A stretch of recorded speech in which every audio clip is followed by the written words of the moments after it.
Cinema ರಂಗದಲ್ಲಿದ್ದೀರಾ ತುಂಬ ವರ್ಷಗಳಿಂದ. Cinema ರಂಗದ ಎಲ್ಲ ಕಿರಿಯನ್ನು ನೋಡ್ತಾ ಇರ್ತಾರೆ.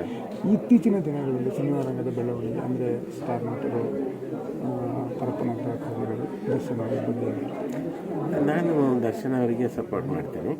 ಯಾಕಂದರೆ ಸತ್ತವನ ಯಾಕಂದರೆ ಎಲ್ಲರ ಮನೆಯಲ್ಲಿ ಹೆಣ್ಮಕ್ಳಿದ್ದಾರೆ. ಈ ನನ್ನ ಮಾತನ್ನು ಕೇಳಿ ತುಂಬ ಮಂದಿಗೆ ಸಿಟ್ಟು ಬರ್ಬೋದು. ಆದರೆ ಅವರು ಯೋಚನೆ ಮಾಡಿ, ನಿಮ್ಮ ಮನೆಯಲ್ಲಿ ಹೆಣ್ಮಕ್ಳಿಗೆ ಕೆಟ್ಟ ಮೆಸೇಜ್ಗಳು ಯಾರಾದರೂ ಕಳಿಸಿದರೆ ನಿಮ್ಮ ರಿಯಾಕ್ಷನ್ ಏನು ಅಂದರೆ ಮುದ್ದು ಸಾಯಿಸಬೇಕು ಅಂತ ಮನಸ್ಸಲ್ಲಿ ಅನ್ಕೋತೀರಿ. ಆದರೆ ನಿಮಗೆ ತಾಕತ್ತಿಲ್ಲದೆ ಇದ್ದಾಗ ನೀವು ಪೊಲೀಸರ ಮೊರೆ ಹೋಗ್ತೀರಿ. ಆದರೆ ಇದೇ ಕೇಸಲ್ಲಿ ಆತನ ಮೇಲೆ ಮೊದಲೇ 3 ತಿಂಗಳ ಮುಂಚೆನೇ ಪೊಲೀಸ್ ಕಂಪ್ಲೇಂಟ್ ಕೊಟ್ಟಿದ್ದರು ಹೆಣ್ಮಕ್ಳು. ಅವರು ರಿಯಾಕ್ಷನ್ ಮಾಡಿಲ್ಲ. ಅದಕ್ಕೆ ಅವರೇನಾದರೂ ಮಾಡಿದಿದ್ರೆ ಈ ಘಟನೆ ನಡೀತಿರಲಿಲ್ಲ. ನಾನು ಪೊಲೀಸ್ನವ್ರ ಹತ್ರ ನಾನು ರಿಕ್ವೆಸ್ಟ್ ಮಾಡ್ಕೊಳ್ಳೋದು, ಅದು ಯಾವುದು ನಮ್ಮ ಈ ಕ್ರೈಮು ಇರುತ್ತಲ್ಲ, ಏನು ಕ್ರೈಮ್ ಅಂತೀವಿ ನಾವು,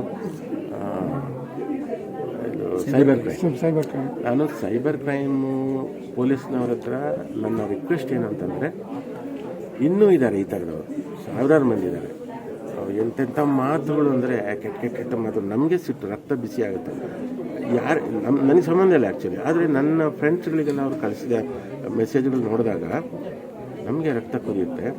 ನಾನು ದಯವಿಟ್ಟು ಸೈಬರ್ ಕ್ರೈಮ್ ಪೊಲೀಸ್ನವ್ರ ಹತ್ರ ರಿಕ್ವೆಸ್ಟ್ ಏನಂತಂದರೆ, ಅಂಥವ್ರನ್ನ ಬಿಡಬೇಡಿ, ಹುಡುಕಿ ಅವರಿಗೆ ಸರಿಯಾದ ಶಿಕ್ಷೆ ಕೊಡಿ ಅಂತ. ಯಾಕಂದರೆ ಮುಂದೆ ಯಾರಿಗೂ ಮಾಡಬಾರ್ದು. ಇದು ಎಷ್ಟು ಹೆಣ್ಣುಮಕ್ಕಳ ಶಾಪ ತಟ್ಟಿದೆ. ಒಬ್ಬ ವ್ಯಕ್ತಿಯ ಪಾಪದ ಕಡೆ ತುಂಬಿದಾಗ ಹಿಂಗೆಲ್ಲ ಆಗುತ್ತೆ. ಇದೆಲ್ಲ ವಿಧಿ ಆಟಗಳು. ಇದರ ಬಗ್ಗೆ ನಾನು ಇಷ್ಟೇ ಹೇಳೋದು. ಸರ್, ಆ ಸ್ಥಿತಿಯಲ್ಲಿದ್ದಾರೆ. ನಿಮ್ಮ ಮತ್ತು ದರ್ಶನ್ ಸರ್ ಅವರ ಬಾಂಧವ್ಯ ಹೇಗಿತ್ತು? ನಾನು ನಮ್ಮ ಜನ್ಮ ಜೋಡಿ ಟೈಮಲ್ಲಿ ದರ್ಶನ್ ಸರ್ ಕ್ಯಾಮರಾ ಅಸಿಸ್ಟೆಂಟ್ ಆಗಿದ್ದರು. ಆವಾಗಿಂದ ನನಗೆ ಅವರು ಪರಿಚಯ. ಬಟ್ ಅಷ್ಟು ನಾವು ಒಡನಾಟ ಇರಲಿಲ್ಲ. ಆದರೆ ಆಗಾಗ ನಾವು ಮುಹೂರ್ತಗಳಲ್ಲಿ ಕೆಲವು ಕಡೆ ಸಿಗ್ತಿದ್ರು, ಚೆನ್ನಾಗಿ ಮಾತಾಡ್ತಿದ್ವಿ. ಆಮೇಲೆ ಲಾಲಿ ಹಾಡು ಸಿನಿಮಾದಲ್ಲಿ ನಾವಿಬ್ಬರು ಜೊತೆಯಲ್ಲಿ ವರ್ಕ್ ಮಾಡೋ ಒಂದು ಒಳ್ಳೆಯ ಅವಕಾಶ ಬಂತು. ಆಮೇಲೆ ತುಂಬ ದಿವಸ ಆದಮೇಲೆ ನಮ್ಮ ಮಜಾ ಟಾಕೀಸ್ಗೂ ಬರ್ತಿದ್ರು. ಆಮೇಲೆ ಸುಜನ್ ಅವರು ಭಾಳ ಕ್ಲೋಸ್ ಫ್ರೆಂಡ್ಸು. ಅವ್ರ ಮನೆಗೆ ಪಾರ್ಟಿ ಇದ್ದಾಗ ಬರ್ತಿದ್ರು, ಚೆನ್ನಾಗಿ ಮಾತಾಡ್ಸ್ಕೊಂಡು ಹೋಗೋರು. ಆಮೇಲೆ ಇತ್ತೀಚೆಗೆ ಅವ್ರನ್ನ ನಾನು ಭೇಟಿ ಮಾಡಿರಲಿಲ್ಲ. ನಾನು ಮೊನ್ನೆ ಅವರಿಗೆ ಫೋನ್ ಮಾಡಿದ್ದೆ, ಈ ಘಟನೆ ಆಗೋ ಒಂದು 3 ದಿನ ಮುಂಚೆ. ನಾನು ಹೇಳಿದೆ, ಸರ್, ಲಾಲಿ ಹಾಡು ಆದಮೇಲೆ ನಾವು ಜೊತೆಯಲ್ಲಿ ವರ್ಕ್ ಮಾಡಿಲ್ಲ. ಈ ನೆಕ್ಸ್ಟ್ ಸಿನಿಮಾಕ್ಕೆ ಖಂಡಿತ ನನಗೆ ನಿಮ್ಮ ಜೊತೆ ವರ್ಕ್ ಮಾಡಬೇಕು. ಅಯ್ಯೋ, ಖಂಡಿತ ಕರಿತೀನಿ ಸರ್ ಅಂತ ಹೇಳಿದರು.